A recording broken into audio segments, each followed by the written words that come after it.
Sejam bem-vindos a mais um Caso Bizarro. E hoje eu estou aqui com Daniel Pires. Aconteceu! Aconteceu, gente. Aconteceu. Não, eles pediram muito. Aí você também, viu? O povo pediu muito. A gente gravou um story um tempo atrás, numa publi. Foi. E aí, na hora que eu postei, eu falei, mas cadê a Mabê no LendaCast? Cadê você no Caso Bizarro? Exato. Então, ó, aconteceu Ó, tá aí. acontecendo aqui esse intercâmbio. Esse intercâmbio. E acho que, assim, é bem seguro dizer que provavelmente vai rolar mais, né? Vai, não, porque tem deu que rolar. muito bom. Nós somos do mesmo universo, né, Mabê? Inclusive, assim, claro, eu não vou entregar onde você grava, mas, gente, o estúdio dela fica de frente pra um cenário que eu amo, que é um cemitério. Não, sério. Não, mas eu já contei aqui do cemitério, sério. Já contou? Já contei, porque o povo fala assim, meu, como que você grava na frente de um cemitério? Não, é tudo. Se eu fosse tudo, você, né? eu já tentaria abrir uma janela aqui assim, ó, e deixa o cenário bem, aquele coloca- bem louco. exato. Aí contrata alguém de Tira branco, essa fica cortina. andando por lá, paga né, Já uma pessoa. viram uma publi, Eu né? acho tudo. Eu amo cemitério, mas sabe que eu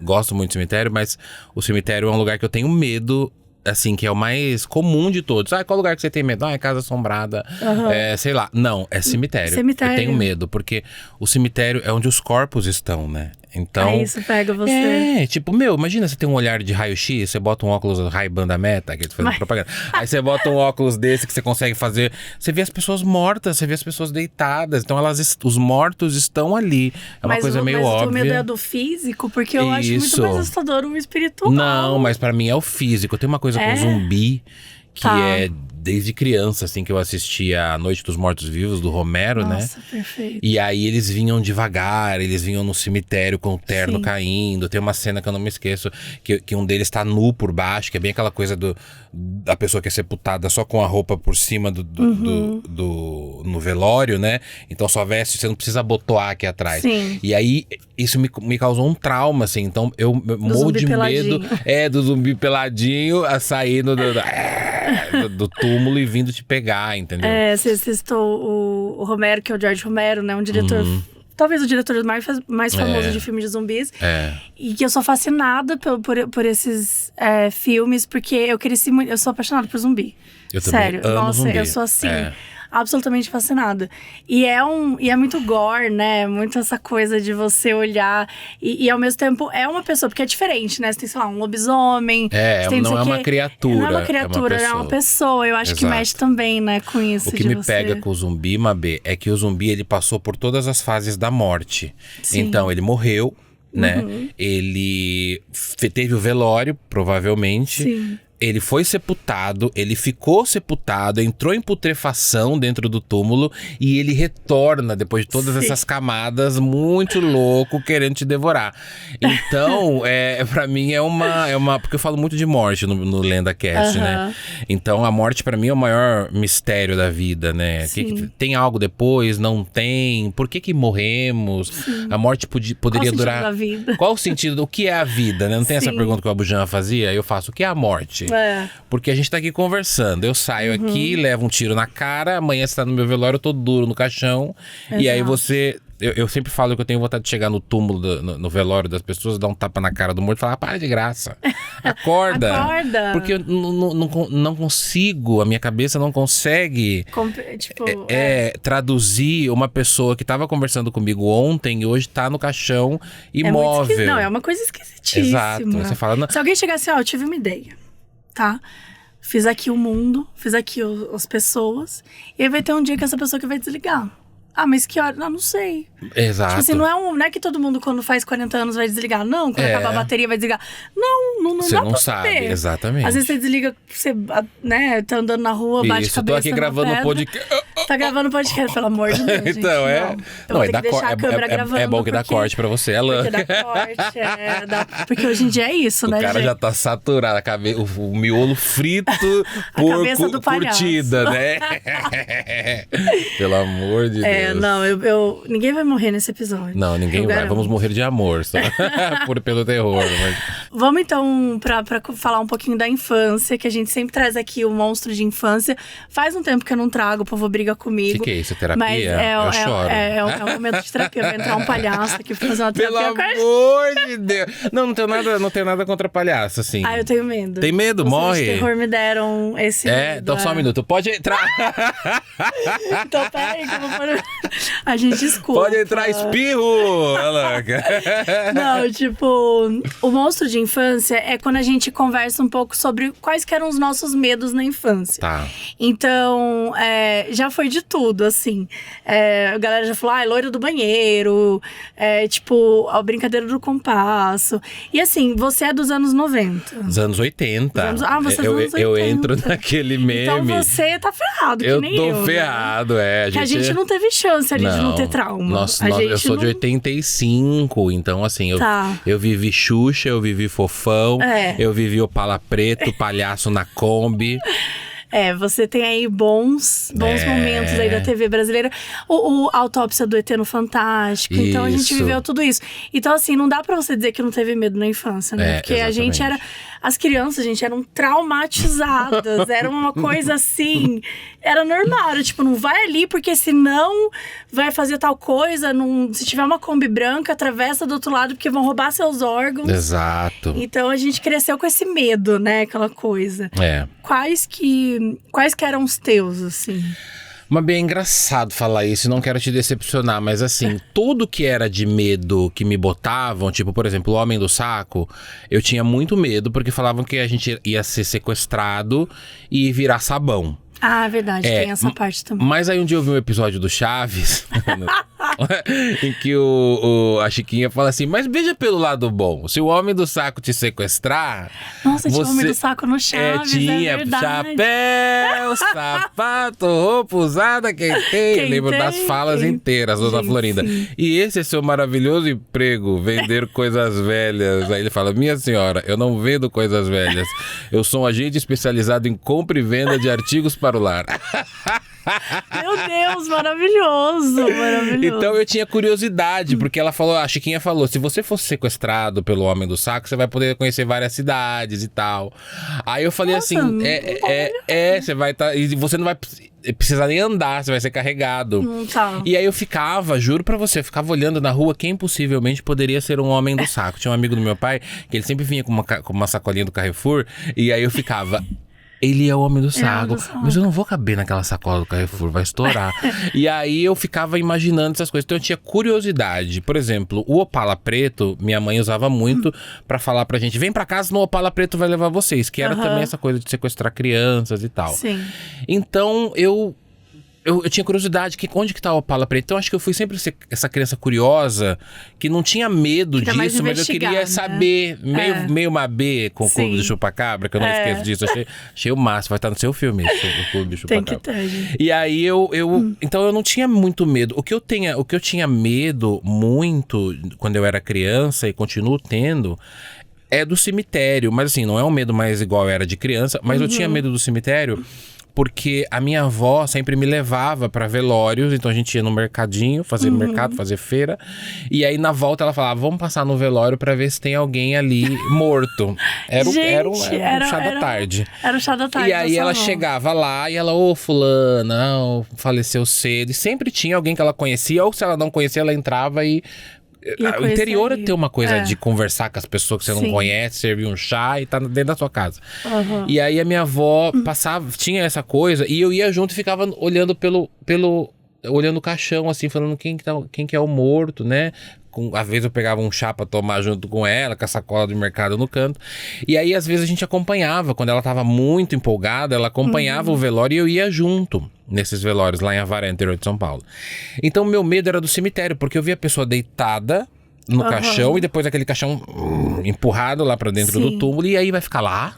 Eu fazia várias perguntas pra minha avó, vai morar aí agora? Vai morar ali embaixo, entendeu? Não, mas não tá mais respirando. Pelo amor de Deus, já imaginava eu. Então, eu acho que o meu irracional sempre me questionou a morte, né? Então, o meu medo maior, eu acho que é uma coisa mais subjetiva. Não é um Homem do Saco, não é um personagem específico. Eu sempre tive encantamento por esses personagens, entendeu? Eu entendo o que você fala, porque eu também sentia mesmo, só que eu tinha o medo, mas eu tinha a curiosidade. Então, tipo assim, eu tinha medo de chupacabra? Tinha. Mas eu tinha muito mais curiosidade. Exato. Então eu acho que era um pouco isso, assim, essa coisa de tentar entender, né? E eu sempre tive isso de discutir a morte. Eu lembro que eu gostei de ler sobre algumas religiões e sobre algumas... Porque eu tinha essa curiosidade de, tipo, tá, mas... Porque, gente, quando a gente para pra pensar, não faz nenhum sentido a vida. Nenhum, sabe? Assim, faz nada, gente, não tem nada. propósito. Tipo, você não tem propósito, não tem um negócio pra você resolver. Não tipo assim, tem. você tem que fazer tal coisa aqui. Não tem, você ainda tem que criar as suas próprias direções. Isso, entendeu? as religiões trazem um pouco disso. Mas eu acho que, nossa, é um papo que dá pra ficar horrores. Eu realmente fico meio fascinada de falar sobre essas coisas. Eu também fico. Mas vou entrar aqui no assunto hoje, que hoje... 2 horas depois, você vê como dá, né? Não, e tem aqui uma coisa importante que o roteirista colocou pra eu falar do boato que a gente era brigado. Você viu isso uma vez? Não. Alguém falou assim, tipo, que a gente não gravava junto porque a gente tava brigado. Não, eu já... E a gente brigou mesmo. A gente brigou. Foi a gente brigou. Foi arranca-rabo, ela queria um boy que eu queria, ela. Exato, eu furei o pneu do carro dele. Gente, mas eu nunca ouvi que a gente é brigado, mas é que não, mas foi um comentário só, não foi nada, tipo... isso também, meu também. Não foi uma coisa super... Não foi uma comunidade pontual, mas no que eu achei engraçado, porque tinha isso, né, da gente não ter ido no podcast.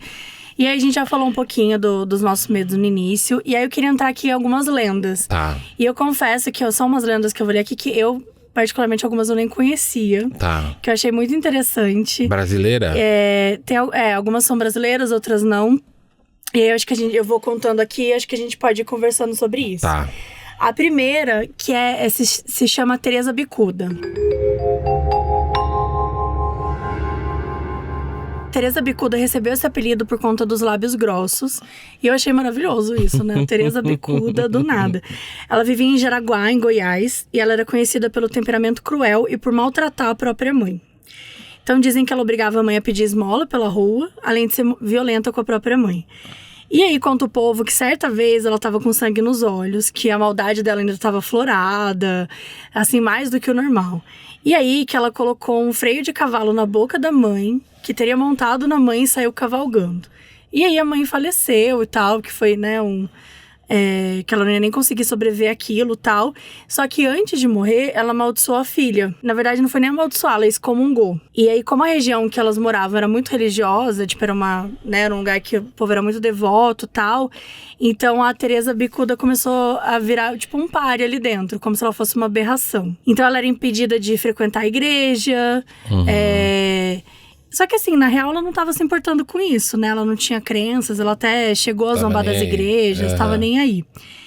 E ela fazia questão de trabalhar os domingos, que é o dia da missa. Então ela, tipo, ainda queria causar ali. Profanar o dia. Profanar o dia, e só pra causar ali mais na cidade. E daí, quando finalmente ela morreu, nenhuma lágrima na cidade foi derramada, porque ninguém gostava dela. Ninguém nem chamou o padre, né, pra dar extrema-unção, nem nada. E aí, naquele tempo, era costume enterrar os mortos no interior das igrejas. E aí, a capelinha do Rosário, que fica no sopé de uma colina, recebia os corpos dos mais pobres, né, que não tinham o privilégio ali de repousar na matriz. E foi ali que a Teresa Bicuda acabou sendo sepultada, né, sem qualquer cerimônia. Só que, por 3 noites seguintes, sempre que dava meia-noite, gritos aterrorizantes ecoaram pela cidade. E os gritos não eram lamúrios, eles eram pedidos bem claros. A Teresa Bicuda estava implorando para que tirasse o corpo dela dali.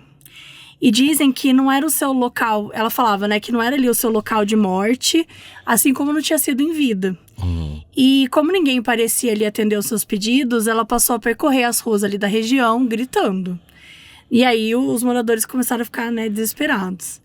E aí tem aqui relatos de pessoas que foram corajosas o suficiente para espiar a maldição. Dizem que vê ela com um enorme vulto branco, com vestidos longos, soltando labaredas pelas pontas. E que espalhava pelo ar, assim, um cheiro podre, uma coisa, tipo enxofre mesmo, né? Que muitas vezes é associado ao inferno, à morte também e tal. E aí, por onde ela passava, ficava marcas da sua passagem, a grama queimava ou secava, deixava marca de pegadas. Os animais que estavam próximos, eles tinham os pelos queimados. E aí, cansado do tormento, o povo decidiu pôr fim, né? Matar a morta. Exato, matar a morta, colocar fim ali ao seu martírio. Então, um grupo de pessoas porque aí a gente já não sabe se eles eram os corajosos, se eles já estavam putos com a situação toda. Eles exumaram o corpo dela e levaram ela pra serra.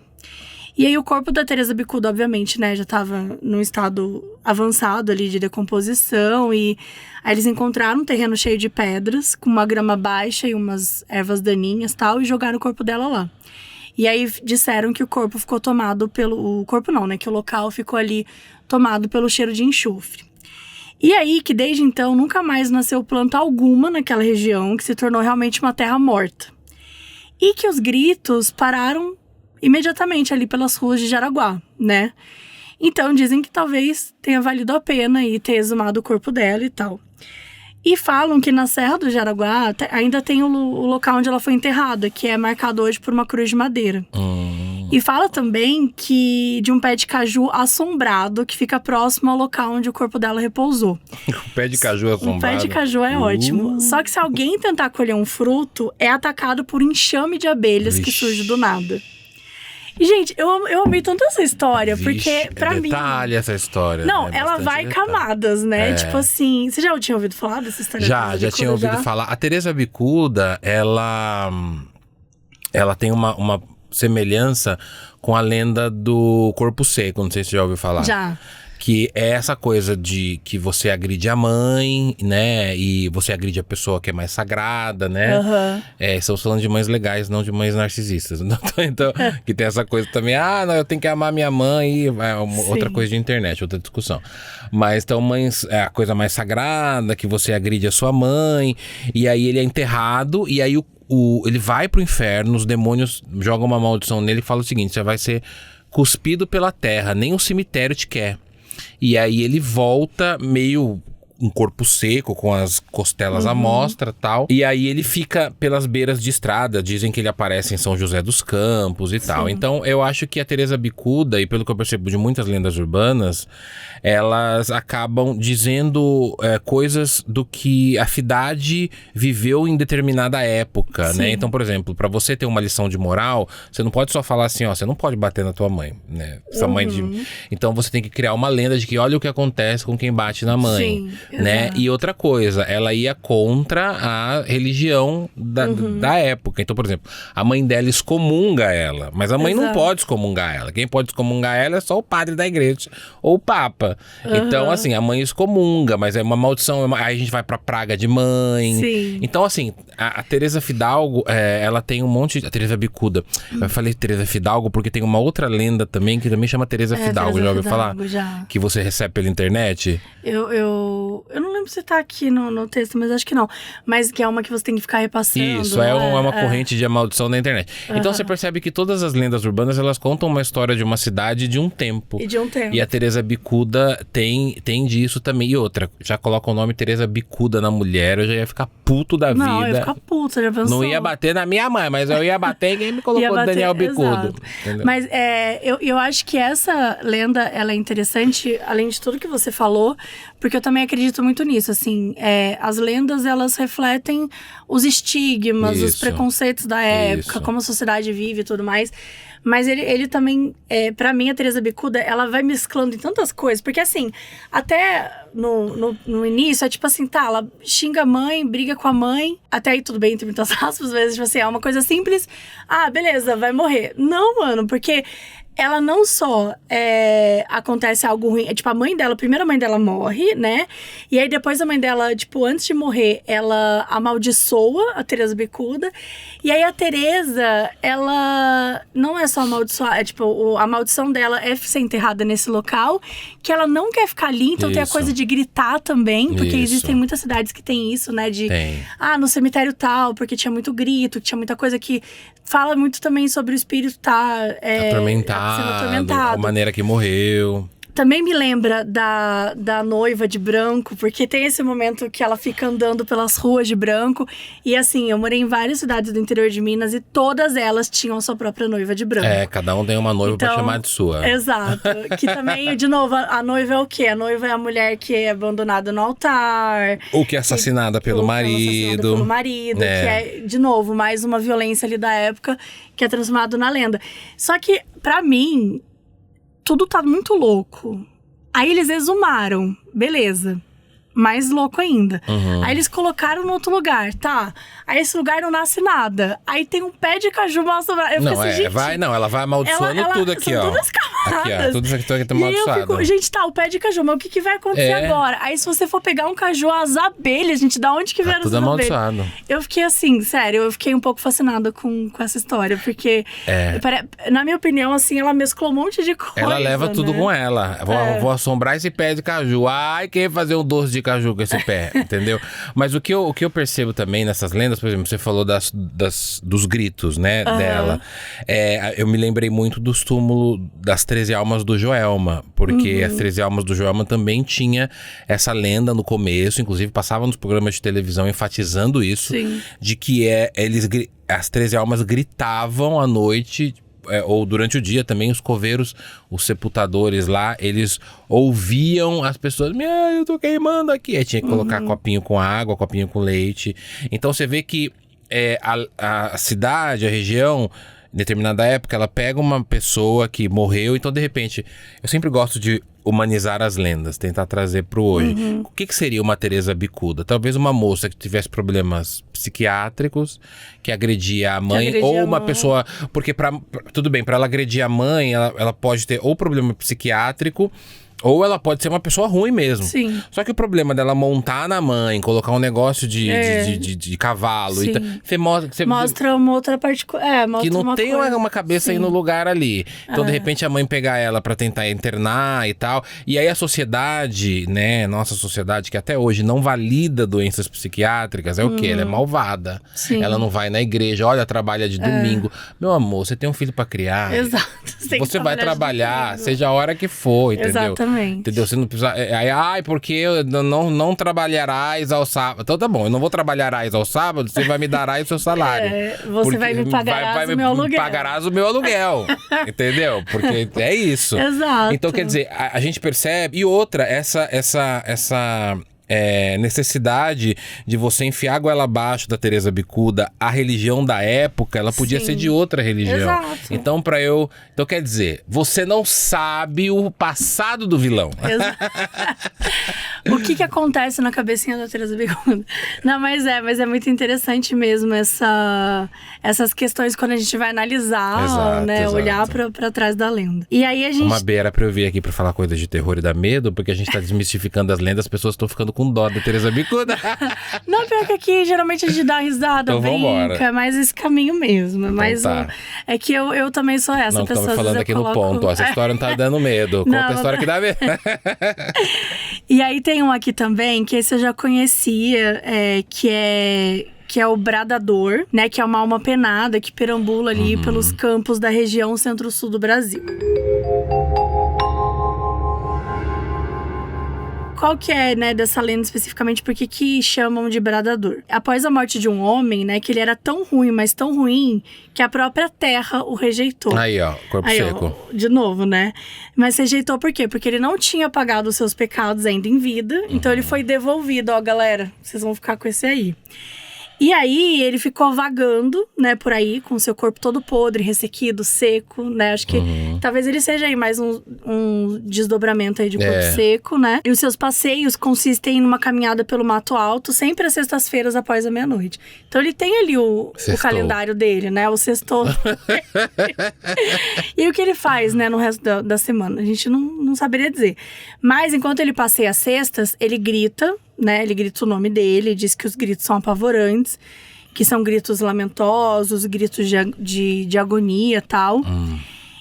Mas tem como você se livrar dessa maldição, tá? Ele precisa encontrar por 7 vezes uma moça chamada Maria. E só assim a terra vai aceitar ele de volta e ele vai poder descansar em paz. Mas qual que é a brisa? O grande desafio é encontrar alguém com coragem suficiente para enfrentar esse pavor aí dos gritos.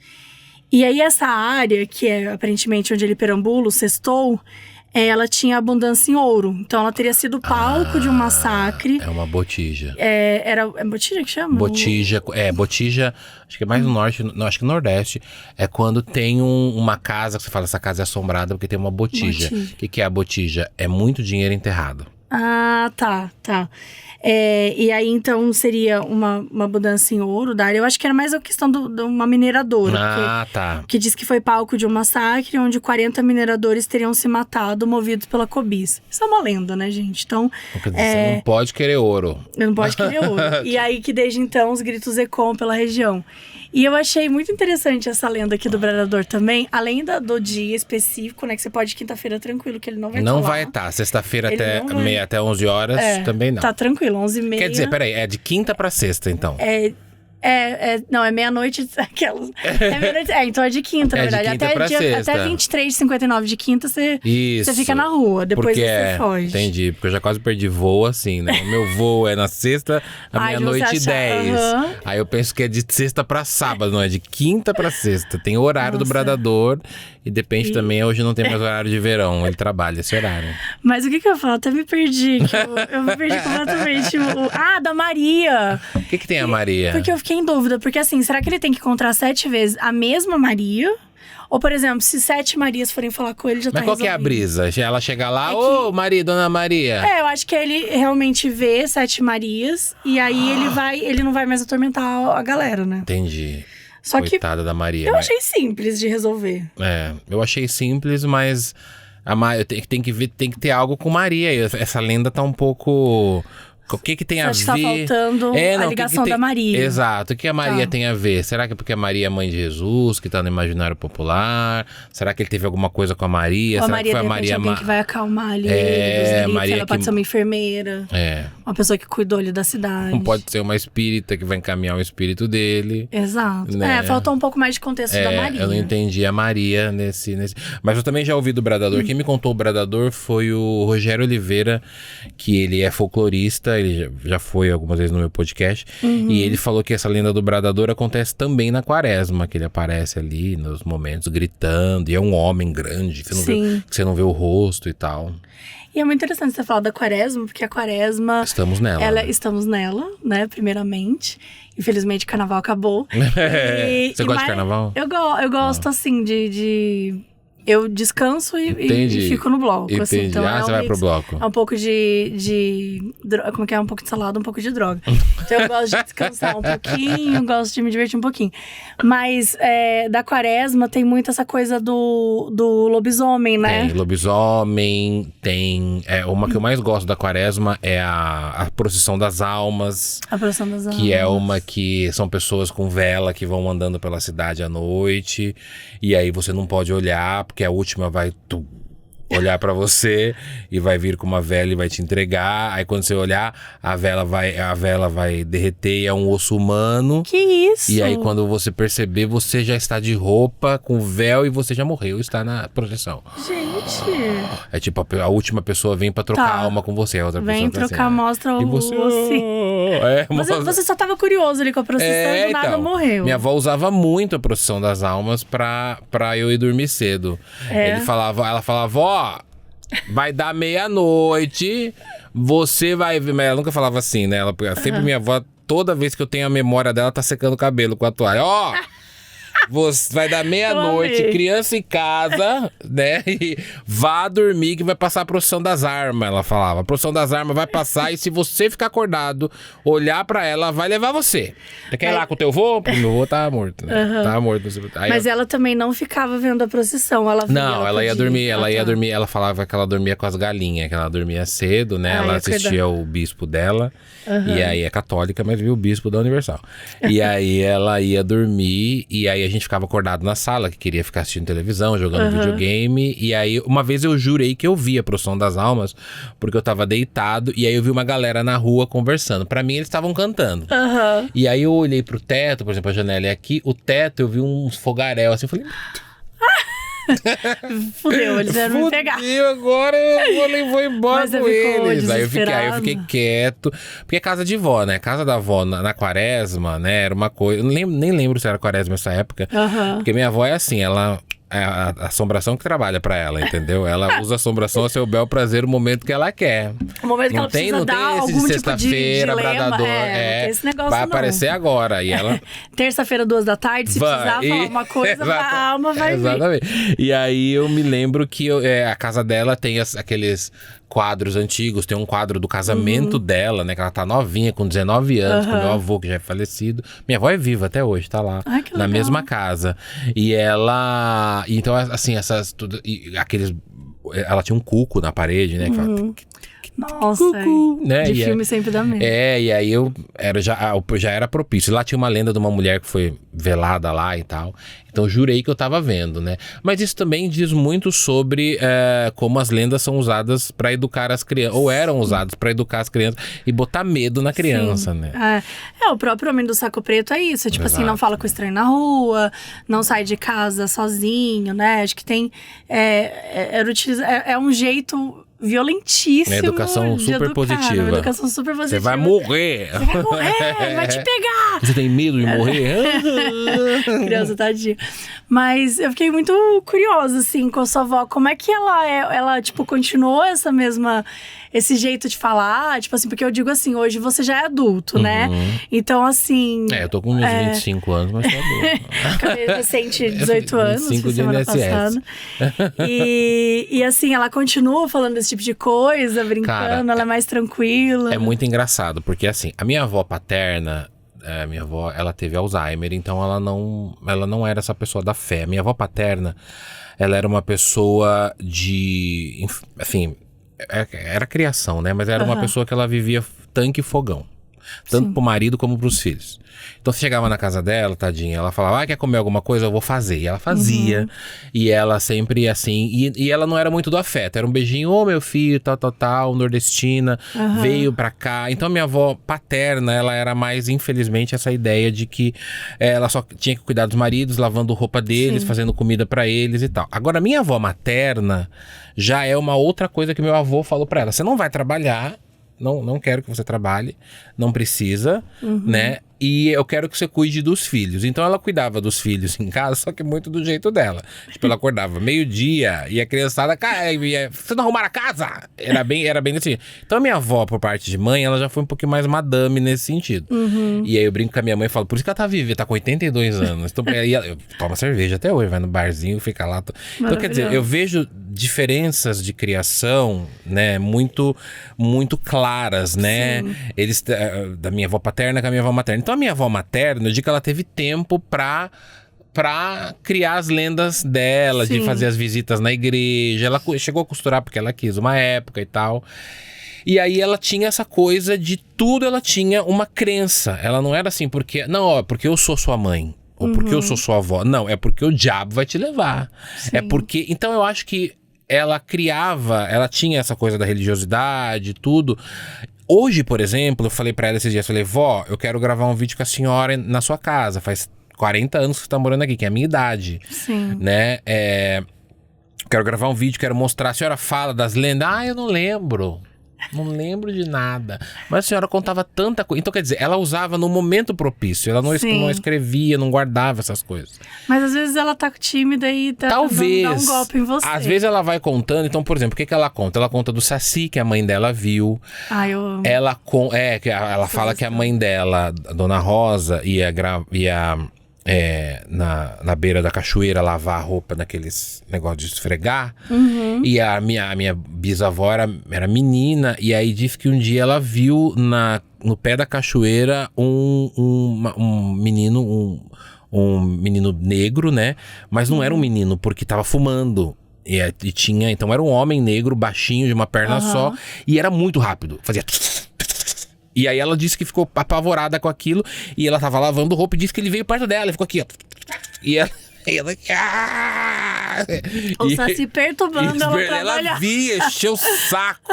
Aí ela disse que viu esse Saci, e aí a minha bisavó também foi uma... A gente tá falando, né, de nossos nossos antepassados, nossa família.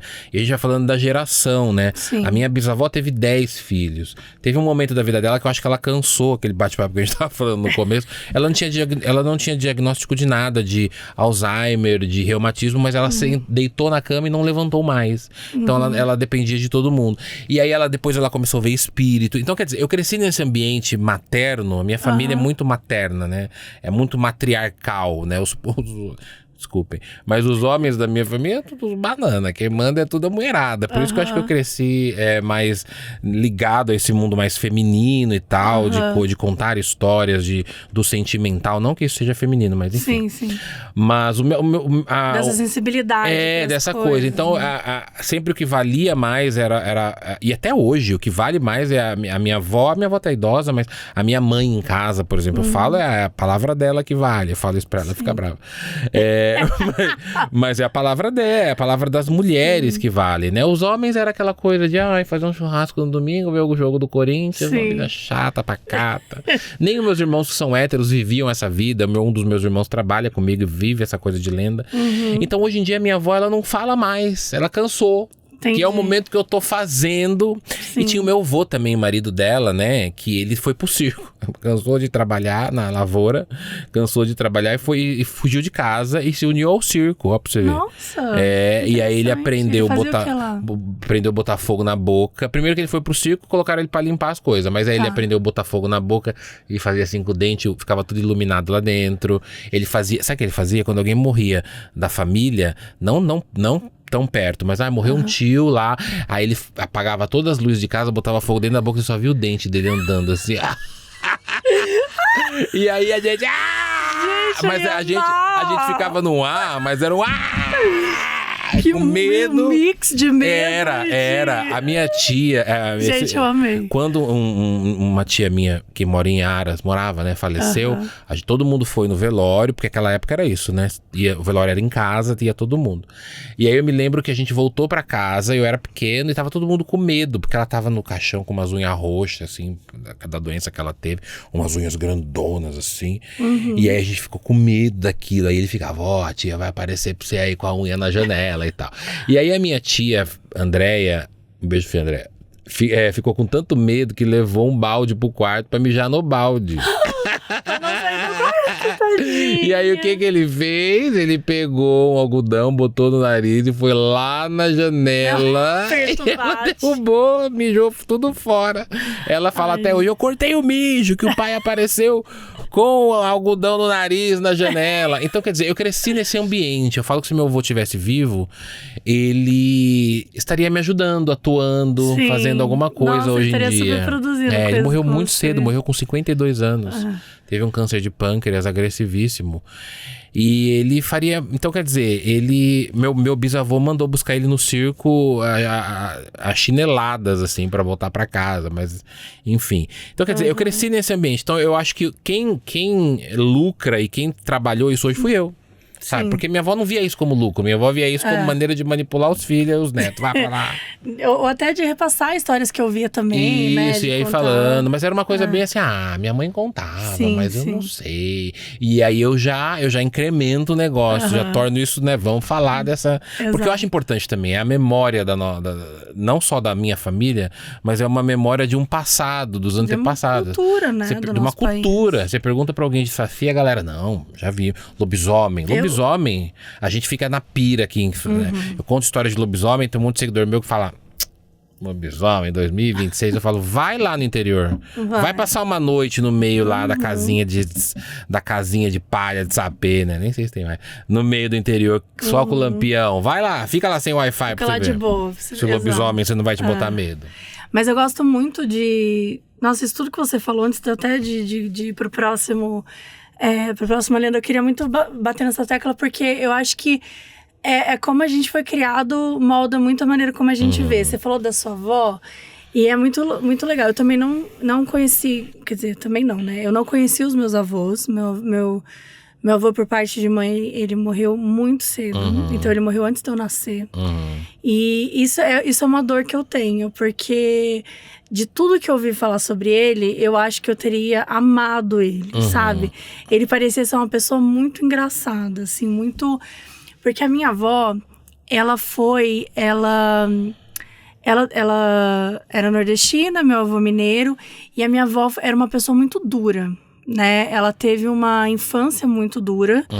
Então, ela ficou em escola internato, né? Nossa. E que o pai não conseguia... A mãe dela morreu quando ela tinha 5 anos. E aí, eram 3 filhos nessa época. Então, ela foi pro internato, a outra foi morar com a madrinha, a outra ficou com outra pessoa da família. E minha avó não tinha ninguém da família, então colocaram ela lá. E aí, depois, o pai dela buscou ela. E aí, ele traz uma nova esposa e ele tem mais 16 filhos. Então, a minha avó, ela teve 18 irmãos. Meu Deus! E era uma família muito humilde, pobre e tal. E minha avó muito dura, assim, sabe? Minha avó não era... Você falou coisa do afeto, isso me lembrou. Porque a minha avó era serviço. E como meus pais se separaram antes de eu nascer, foi muito rápido, muito cedo. Então, minha mãe voltou para Itajubá, né, pro sul de Minas. E aí, foi trabalhar. E eu ficava com a minha avó em casa. Então, assim, minha avó fazia meu almoço, minha avó cuidava de mim, minha avó fazia tudo por mim. E antes de tudo por mim, ela chegou a trabalhar, né? Ela conheceu o meu avô no presídio. Até engraçada a história, porque os dois trabalharam. Ela trabalhava no presídio de escriturário e ele era o chefe dela. Então, foi assim que eles se conheceram. Ah, tá. Ele não era presidiário. Não, foi em Ribeirão das novinha? Neves. Vamos sair nessa noite de 82? Não, é maravilhoso. Foi em Ribeirão das Neves, em Minas, ali perto de BH, que eles se conheceram. E aí, minha avó depois trabalhou como secretária, trabalhou com várias coisas. Meu avô trabalhava como contador e também ele colocava umas coisas no carro pra sair pra vender. Então, ele fazia muitas coisas, assim. E aí, a minha avó, ela não foi assim, principalmente com os filhos dela, ela não foi assim, uma pessoa muito afetuosa fisicamente, sabe? Do tipo assim, de abraçar, de falar eu te amo e tal, não sei o quê. Não sabia, assim. Porque acho que é isso, Não assim, aprendeu, a maneira como foi criada, era aquela coisa, cada filho tava de um jeito, não sei o quê. E aí, minha avó teve 6 filhos, né? Então, também teve um pouco dessa questão. Mas comigo, era completamente diferente. Assim, eu quebrei a minha avó, porque eu falava o tempo todo pra ela, eu te amo, eu abraçava ela, eu queria, tipo, ela ficava sentada vendo TV, eu ficava sentada com ela.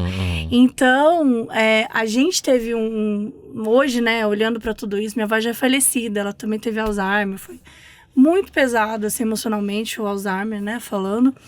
Mas ela não era uma pessoa religiosa, mas ela era uma pessoa cética. E ela não gostava de falar dessas coisas sobrenaturais. Não gostava? Não gostava. E eu amava, né? Só que ela se divertia muito, porque eu começava a contar pra ela, para com essas histórias. Só que ela se divertia, ela gostava de ouvir. Então, e aí eu falava, mas vó, você nunca ouviu nada? Ela, eu ouvia, né? Aí ela começava. Então, quando ela contava as histórias, se eu tivesse tido a oportunidade, né, mais tempo com ela, com toda certeza eu teria... E ela tivesse, né, sã e tal, com toda certeza eu teria trazido tantas histórias legais, porque ela contou muitas histórias interessantes. Imagina, nasceu nos anos 20, lá em Gameleira, em Pernambuco, sabe? Uma cidade que era pequena, numa área rural. Imagina a quantidade de coisa, de história que ela não deve ter ouvido, ou de coisa que ela deve ter vivido. Então, são coisas que mexem bastante comigo, assim. E aí é isso, já comigo, provavelmente a sua avó foi muito mais afetuosa com você, talvez, do que com os filhos, né? E é isso também, a maneira de servir é o ato de amor, né? É um jeito que a minha avó tinha, né? De alguma forma. Mas que também, você falou de um jeito muito legal, que é ruim essa mentalidade, né? Porque parece que a pessoa não é uma pessoa, isso, não né? Você tá ali só pra servir o outro, só pra ter uma função. Ela não tinha nem esse pensamento do tipo, olha, eu posso... Não tinha vaidade nenhuma, sabe? Isso minha avó paterna, né? Porque minha avó materna já era madura. Já botou uma sainha, já botou um negócio. Mas, E a diferença de classes sociais, né? A família do meu pai sempre foi uma família muito mais pobre. A família da minha mãe já era uma família de classe média, que conseguiu já vir para São Paulo, do interior vir para São Paulo já com uma casa. Eles não, eles foram construir a casa, entendeu? Então assim, tem toda uma diferença, uma consciência de classe ali. Sim. Mas aí a gente percebe que, por exemplo, a minha avó paterna, ela nunca se questionou nisso. Nossa, eu posso vestir um vestido mais bonito, eu posso não querer fazer mais trabalho pra vocês, vocês estão crescidos, vai fritar teu ovo, exato. Entendeu? Então mas não tinha, tava dentro de... O meu pai traz muito disso, mas o meu pai ainda, ele quebrou algumas regras, assim, de distância. Então, por exemplo, o neto quebra pai e mãe, quebra os avós, né? Então, por exemplo, às vezes o meu pai e minha mãe era rude comigo, coisa que eles não foram, mas com os meus filhos, eles... Tem até um vídeo na internet que eu amo, que a senhora entra no carro do filho dela, né? O filho tá dirigindo lá. Demora do caramba! Você pensa que eu tenho todo o tempo que ela vira, a neta tá atrás. Ela, ai, meu amor, muda na hora. Mas que coisa linda. Vambora, vamos logo. Você veio. Então, assim... Eu tô vendo hoje os meus pais dessa maneira. Meus pais são totalmente cadelinhas dos netos. Os netos aparecem, ele, vem aqui. Eu juro pra você que um dia eu entrei, meu pai tava de 4 no chão, vem. E o meu sobrinho assim, brincando com ele, meu pai, vem. Eu falei, olha a coluna tá horrível, tá brincando com a criança. Então, quer dizer, essa diferença, né? E é muito legal ver essa evolução. Eu gosto também de ver a família evoluindo nesse sentido. Mas eu também falo uma coisa, Mabê, as lendas de terror e fantasmas e a educação da família passada, ela também não ela não tá totalmente fora das religiosidades. Sim. As religiosidades pautam demais a nossa família, como por exemplo, eu nunca me imaginei saindo de ser católico. Tem tia minha que fala que vai me bater até hoje, com 40 anos. Falava, Daniel, você merece umas palmadas por você ter saído da igreja. Cantei na igreja durante 18 anos. Então eu falo, mas gente, hoje em dia é outra vida, é outra coisa. Eu fiz o questionamento e eu fiz a escolha, mas parece que não pode fazer a escolha. Né? Você não pode. Às vezes é difícil, né? Principalmente quando é como você falou, a família que é tão ligada. Eu não tive isso, né? Eu acho que a minha história é uma história de uma família rara. Porque o brasileiro, de uma forma geral, é um brasileiro muito religioso. A minha família é muito religiosa sempre. Minha família é zero religiosa. Hoje tem uma parte que é mais religiosa, mas assim, eu não cresci com isso, de ter que ir à igreja, de ter que fazer tal coisa, ou de ser, tipo, não faz isso não, capeta, sabe? Eu não cresci com isso. Eu cresci com outras lendas, né? Com outras coisas. Eu cresci, mas fiz pacto e tudo melhorou. Depois do pacto, tudo deu certo. E aí, nossa, a gente já falou tanto. E tá tudo bem também, bora. Mas eu queria trazer um aqui que já é uma lenda da internet, mais dos anos 2000, que eu amo também. Você lembra do Smile Dog? Smile Dog. Que é essa carinha que você vai lembrar da carinha dele. Eu acho engraçado. Então eu vou colocar a foto aí, Dantas. Aparece uma mão aberta, meio esquisita, o cachorro. E é um pouco parecido com aquela que você falou, que é de você ter que colocar pra frente, né? Que tem a ver essa imagem, né, que vocês estão vendo aí. Isso, por acaso, vocês não estiverem vendo a gente ou no Spotify ou no YouTube, né, que você vai estar vendo nossa carinha. Se você tá só ouvindo, vai lá no Instagram, Caso_Bizarro, que vai ter a foto no post do episódio. Eu falo pro pessoal parar. Para agora o que você tá fazendo. Tá lavando louça, tá na academia, para um minuto. E vai ver essa foto. Tem um minuto para a palavra de Satã, vem dar uma olhada na foto. Boa. Anos 2000 ali, né? Essa imagem bastante anos 2000, bastante pixelada. Isso é muito creepypasta, né? Muito creepypasta. E aí, o que acontece? Você tinha aí uma imagem que era... O nome dela era Smile, né? Sorriso em inglês, .jpg. Ah, legal, né? Eu vou abrir aqui, vai ser um sorriso. Né? Vou abrir aqui, é um sorrisinho. Quem não gosta? Só que quando você abria, parecia essa coisa demoníaca aí, né? Esse cachorro tá engraçado. É muito engraçado. É um pastor alemão, é um tadinho, é um pastor em situação louco. Aí de completamente loucura, né? Deu ali a sexta-feira, o sextou do pastor alemão. E aí você via que é um cachorro meio que sorrindo, só que é um sorriso meio estranho, né? E aí acompanhava com uma frase que era spread the word, quer dizer, espalha a palavra. E aí, de acordo com essa história, se você recebesse esse arquivo, se você visse essa imagem, você ia sofrer consequências psicológicas, tá? Você ia ter pesadelo com cachorro, você ia ter insônia, paranoia, era um monte de coisa. A sensação de ser observado, é aquela coisa. Então, existia ali uma entidade por trás do arquivo, uma entidade virtual. Uma foto amaldiçoada. Uma foto amaldiçoada, né? Só que você poderia se proteger. Porque sempre tem isso, né? Sempre tem a proteção. Então, como é que é a proteção? O que você precisava fazer? Você precisaria compartilhar o arquivo com outras pessoas. Lá. Tá? Mandar lá. Então, qual que é o negócio? Se você se recusar a espalhar a imagem, é aí que a entidade vai ficar com você. Tá? Você vai entrar ali em colapso mental. Agora, se você compartilhar, aí você ia melhorando aos pouquinhos. E daí a narrativa mais famosa conta de uma mulher que teria recebido o arquivo e desenvolvido um trauma tão intenso que ela nem conseguia falar sobre o assunto. E aí que ela ficou com um comportamento instável e ela só repetia uma frase, que era: a imagem precisa ser passada adiante. Sou uma teriã. Exatamente. Ela achou que era um cachorro. E aí, como você mesmo falou, faz parte aí de creepypasta, né? Essas histórias aí de internet, histórias que parecem um relato real e tal, mas são criadas pra circular numa vibe de lenda urbana digital. E aí, obviamente, não tem nenhum registro comprovado de pessoas que tiveram surtos depois. Gente, vocês não me venham depois falar que vocês tiveram surto com essa foto que eu vou... Que é isso, né? Mostra a foto aqui. Eu no passado, eu era assim, Antigo Testamento. Eu falava, vou botar a foto, é o seguinte. Se você tem alguma questão, não veja, porque essa foto vai te perturbar. Aí a live tava, tipo, em 8.000 pessoas. Caía pra 5. Aí depois eles voltavam, porque eles falavam, voltei, a live já passou. Já passou, já tirou a foto. Eu fazia isso, eu sabia que era psicologia reversa. Não veja, e eles ficavam assim. Vocês não me venham comentar nesse episódio que vocês estão perturbados mentalmente, que não é a foto, não. Mas se você tá perturbado mentalmente com uma foto dos anos 2000... Pelo amor de Deus. No mundo que a gente tá hoje, acho que dá pra ficar perturbado mentalmente com outras coisas. Vou te mostrar outra foto que tem, que é o quê? Backrooms. É mais atual. Mas eu acho muito interessante essa lenda, porque ela tem essa coisa da foto, né? Acho que a gente viveu muito isso na internet, né? Eu falo que é a memetização, né? Eu fiz na minha pós-graduação, agora vou dar carteirada. Eu fiz uma pós-graduação na ECA, na USP, aqui em São Paulo. Mas eu fiz mesmo. A gente falava sobre memetização, que é um processo de que você torna uma foto que é uma foto que não tem nada, que tem um cachorro rindo, e aí você torna aquilo muito importante, aquilo se torna uma... Então, por exemplo, se você bota isso num evento como uma CCXP da vida, a galera já entendeu qual é a proposta daquilo. Sim.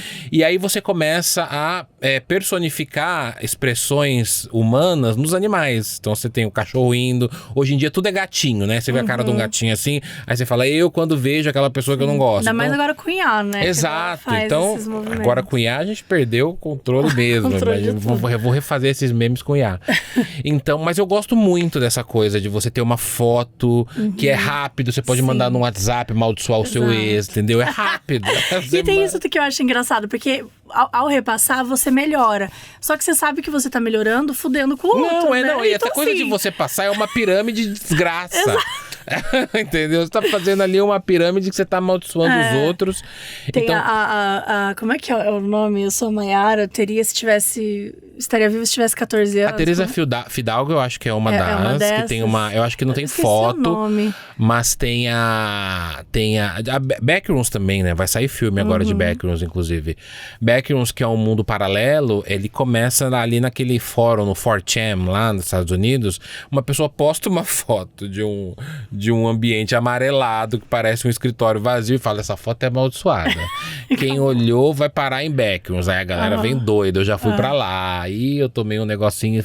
E aí você começa... Eu gosto muito dessas fotos. Na minha época, talvez na sua também, Mabê, tinha a menina do corredor, lembra? Eu amava. Então, eu amava. Que era uma foto de uma russa, se não me engano, no hospital, né? Era uma foto de uma menina flutuando, segurando um ursinho. Um ursinho de pelúcia. E aí falaram que ela era russa, não sei, mas pra mim era uma foto da menina do Exorcista trabalhada. Ah, lógico. E ali, e viralizando, essa foto é amaldiçoada. Eu lembro de ter pesquisado depois, era realmente uma foto... Não, a foto, ela era... Como é que fala? Ela era modificada, mas era uma foto de uma menina num hospital na Rússia. Eu lembro... Agora eu posso falar besteira. Mas eu lembrei que o meu nome é Samara, porque aí tinha a coisa do filme, meu nome é Samara, e aí ela morre numa cerca, aí tenho 14 anos, teria se estivesse viva, ela conta a história dela. Mas voltando pra menina da foto, também tinha isso de você passar, né? Porque se você olhasse muito, você via alguma coisa se mexendo. Exato. Eu amo a ideia de um objeto amaldiçoado. Eu amo, então, eu faria um museu igual o Warren. Eu tenho um conto que eu escrevo, que eu escrevi, né? Que eu nunca coloquei pro ar, ainda preciso trazer isso. Que a pessoa também, ela vai numa feirinha dessas de antiguidades e ela encontra uma coisa amaldiçoada aqui no Brasil. Eu escrevi, né? Uma ficção e tal. Mas porque eu sou fascinada com isso. Eu sou fascinada com essa ideia de você, sei lá, e pegar uma coisa e falar, meu, isso aí tem 300 anos. Eu vou nos lugares históricos, eu toco nas paredes, eu toco no que pode tocar, né? Não vou lá então, botar a mão na Mona Lisa, pichando a Mona Lisa. Dela. Lembra daquela senhorinha, faleceu, Dona Cecília? Que ela restaurou uma obra. Eu amo. Né? Jesus restaurado, não é? Pelo amor de Deus, gente. Aquilo virou atração turística. Virou, e ela queria cobrar royalties por... Ela trouxe. Já que fui eu. Foi ela que fui eu que mexi, tendo gente, tem que me pagar. Ela faleceu, tadinha, Dona Cecília. Foi na Espanha. Nossa, eu amo essa tour de Jesus restaurado. Gente. Eu amo. Se você ver, realmente era uma obra que tava lá, tava deteriorada pelo tempo, né? E aí ela se ofereceu na sua... Não, ela não se ofereceu, ela fez. Ela fez, Porque provavelmente ela chegasse pra coordenadoria da igreja. Ó, eu tenho aqui um pincelzinho que eu comprei ali, da Faber-Castell.